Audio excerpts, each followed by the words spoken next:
Կարծում եմ միջոցառումը իրականում շատ հետաքրքիր ստացվեց, իհարկե շատ ավելի հետաքրքիր ու հաճելի կլինի լսել հյուրերի կարծիքը բոլորի, որտեղ մի մասին էլ լսեցինք ու տպավորությունը ֆանտաստիկ էր բոլոր հյուրերի մոտ։ Կարծում եմ նմանօրինակ միջոցառումները շատ անհրաժեշտ են մեր բիզնես միջավայրում, որովհետև ինչպես շատ խոսվեց, շատ ընկերություններ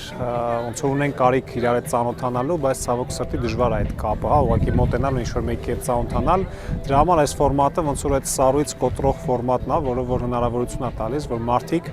մոտենան ու կարողանան ծանոթանալ հատուկ ձևաչափով, այն ինչ որ մենք այսօր ըստ էության արեցինք։ Ինձ թվում է ամենակարևոր բաներից մեկը, որ networking անելիս պետք է, դա նա է, որ կենտրոնանաս ավելի շատ դիմացինի շահերի վրա, այսինքն փորձես հասկանաս ինչով կկարողանաս օգտակար լինես, որպես կանոն, եթե դու անում ես դա ազնիվ արդար ճանապարհով ու իրականում սրտացավես կարեկցանքով ես մոտենում դիմացինի խնդիրը լուծելուն կամ գոնե թեթևացնելուն, որպես կանոն շատ ավելի հեշտ է լինում networking-ը ու շատ ավելի հետաքրքիր կապ է ստացվում։